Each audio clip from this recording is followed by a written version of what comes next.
Hoy en su cuento diario, del argentino Jorge Luis Borges, Funes el Memorioso.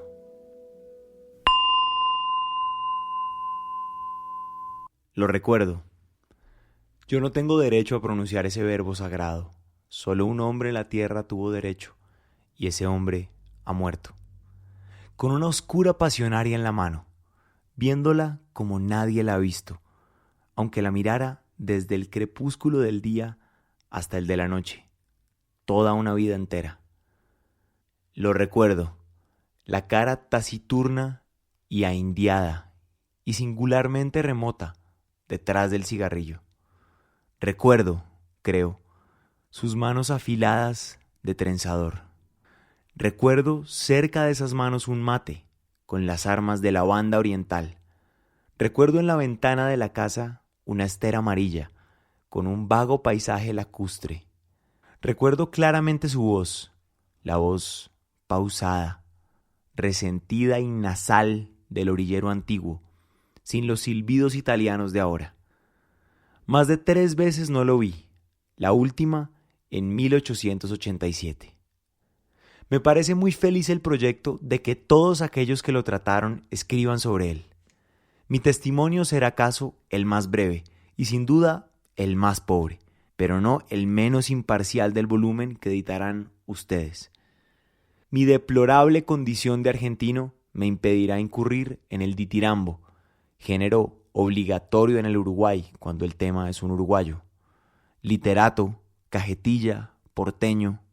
Funes no dijo esas injuriosas palabras, pero de un modo suficiente me consta que yo representaba para él esas desventuras.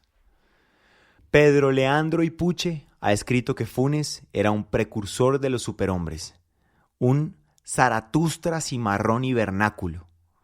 No lo discuto, pero no hay que olvidar que era también un compadrito de Fray Bentos, con ciertas incurables limitaciones. Mi primer recuerdo de Funes es muy perspicuo. Lo veo en un atardecer de marzo o febrero del año 84. Mi padre, ese año, me había llevado a veranear a Fray Bentos. Yo volvía con mi primo Bernardo Aedo de la estancia de San Francisco. Volvíamos cantando, a caballo, y esa no era la única circunstancia de mi felicidad. Después de un día bochornoso, una enorme tormenta color pizarra había escondido el cielo. La alentaba el viento del sur, ya se enloquecían los árboles. Yo tenía el temor, la esperanza, de que nos sorprendiera en un descampado el agua elemental. Corrimos una especie de carrera con la tormenta. Entramos en un callejón que se ahondaba entre 2 veredas altísimas de ladrillo. Había oscurecido de golpe. Oí rápidos y casi secretos pasos en lo alto. Alcé los ojos y vi un muchacho que corría por la estrecha y rota vereda como por una estrecha y rota pared. Recuerdo la bombacha, las alpargatas. Recuerdo el cigarrillo en el duro rostro, contra el nubarrón ya sin límites. Bernardo le gritó imprevisiblemente: «¿Qué horas son, Ireneo?». Sin consultar el cielo, sin detenerse, el otro respondió: «Faltan 4 minutos para las 8, joven Bernardo Juan Francisco». La voz era aguda, burlona. Yo soy tan distraído que el diálogo que acabo de referir no me hubiera llamado la atención si no lo hubiera recalcado mi primo, a quien estimulaban, creo, cierto orgullo local y el deseo de mostrarse indiferente a la réplica tripartita del otro. Me dijo que el muchacho del callejón era un tal Ireneo Funes, mentado por algunas rarezas como la de no darse con nadie y la de saber siempre la hora, como un reloj.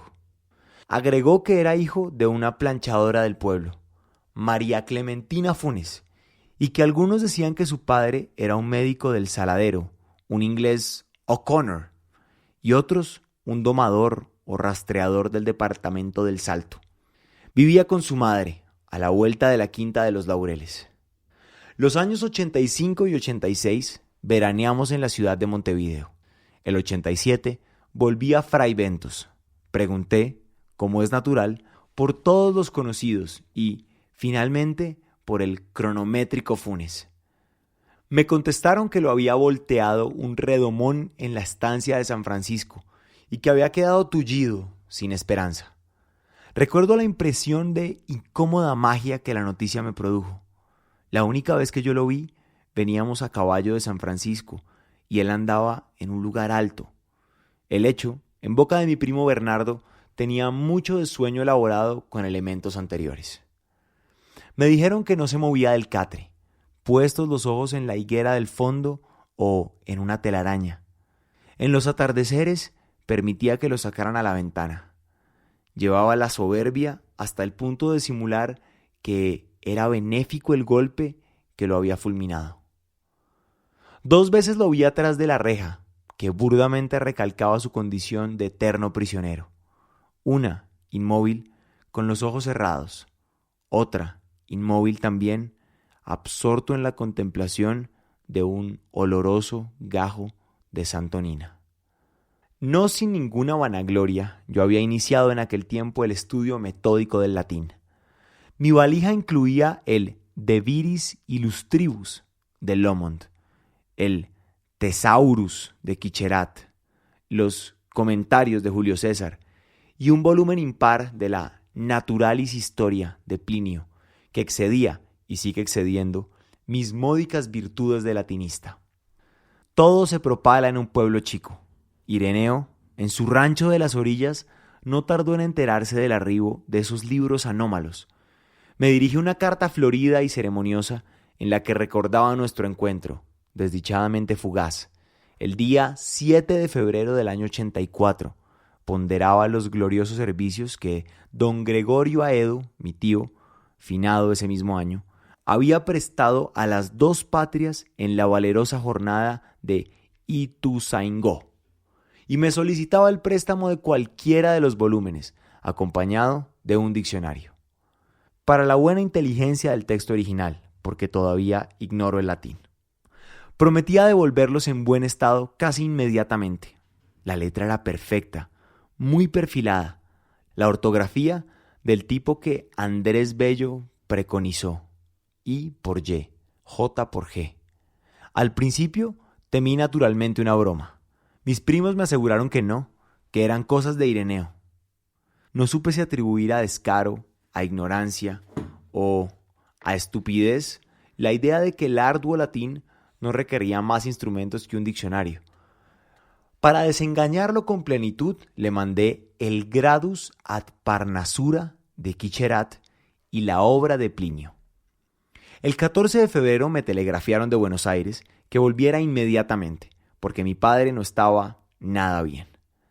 Dios me perdone el prestigio de ser el destinatario de un telegrama urgente, el deseo de comunicar a todo Fraiventos la contradicción entre la forma negativa de la noticia y el perentonio adverbio, la tentación de dramatizar mi dolor, fingiendo un viril estoicismo.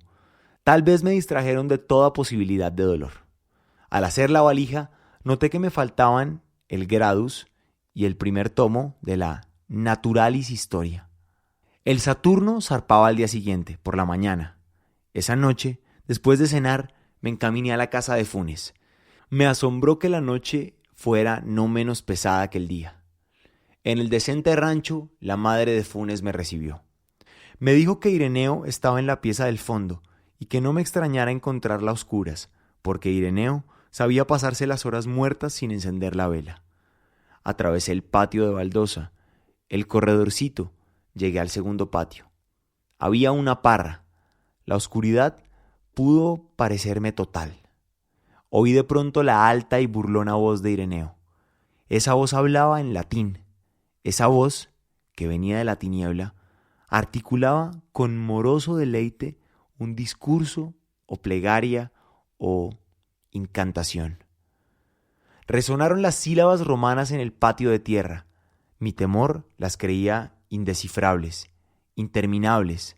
Después, en el enorme diálogo de esa noche, supe que formaban el primer párrafo del capítulo 14 del libro 7 de la Naturalis Historia. La materia de ese capítulo es la memoria. Las palabras últimas fueron: ut nihil non isdem verbis rederetur auditum. Sin el menor cambio de voz, Ireneo me dijo que pasara.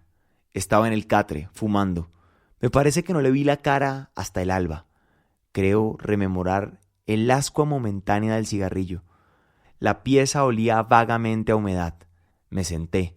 Repetí la historia del telegrama y de la enfermedad de mi padre.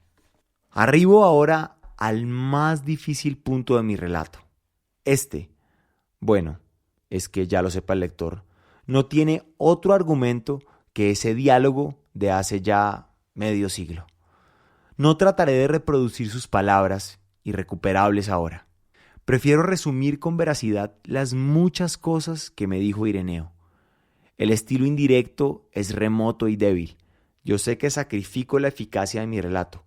Que mis lectores se imaginen los entrecortados periodos que me abrumaron esa noche. Ireneo empezó por enumerar, en latín y español, los casos de memoria prodigiosa registrados por la Naturalis Historia. Ciro, rey de los persas, que sabía llamar por su nombre a todos los soldados de sus ejércitos. Mitrídates Eupator, que administraba la justicia en los 22 idiomas de su imperio. Simónides, inventor de la mnemotecnia. Metrodor, que profesaba el arte de repetir con fidelidad lo escuchado una sola vez. Con evidente buena fe se maravilló de que tales casos maravillaran. Me dijo que antes de esa tarde lluviosa, en que lo volteó el azulejo, él había sido lo que son todos los cristianos: un ciego, un sordo, un abombado, un desmemoriado. Traté de recordarle su percepción exacta del tiempo, su memoria de nombres propios. No me hizo caso. 19 años había vivido como quien sueña.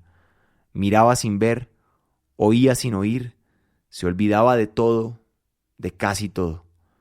Al caer, perdió el conocimiento. Cuando lo recobró, el presente era casi intolerable de tan rico y tan nítido, y también las memorias más antiguas y más triviales. Poco después averiguó que estaba tullido. El hecho apenas le interesó. Razonó, sintió, que la inmovilidad era un precio mínimo. Ahora su percepción y su memoria eran infalibles. Nosotros, de un vistazo, percibimos 3 copas en una mesa. Funes, todos los vástagos y racimos y frutos que comprende una parra. Sabía las formas de las nubes australes del amanecer del 30 de abril de 1882 y podía compararlas en el recuerdo con las vetas de un libro en pasta española que solo había mirado una vez y con las líneas de la espuma que un remo levantó en el río Negro la víspera de la acción del quebracho. Esos recuerdos no eran simples. Cada imagen visual estaba ligada a sensaciones musculares, térmicas, etc. Podía reconstruir todos los sueños, todos los entresueños. 2 o 3 veces había reconstruido un día entero. No había dudado nunca, pero cada reconstrucción había requerido un día entero. Me dijo: más recuerdos tengo yo solo que los que habrían tenido todos los hombres desde que el mundo es mundo. Y también, mis sueños son como la vigilia de ustedes, y también hacia el alba. Mi memoria, Señor, es como un vaciadero de basuras. Una circunferencia en un pizarrón, un triángulo rectángulo, un rombo, son formas que podemos intuir plenamente. Lo mismo le pasaba a Ireneo con las aborrascadas crines de un potro, con una punta de ganado en una cuchilla, con el fuego cambiante y con la innumerable ceniza, con las muchas caras de un muerto en un largo velorio. No sé cuántas estrellas veía en el cielo. Esas cosas me dijo, ni entonces ni después las he puesto en duda. En aquel tiempo no había cinematógrafos ni fonógrafos. Es, sin embargo, inverosímil y hasta increíble que nadie hiciera un experimento con Funes. Lo cierto es que vivimos postergando todo lo postergable. Tal vez sabemos profundamente que somos inmortales y que tarde o temprano todo hombre hará todas las cosas y sabrá todo. La voz de Funes.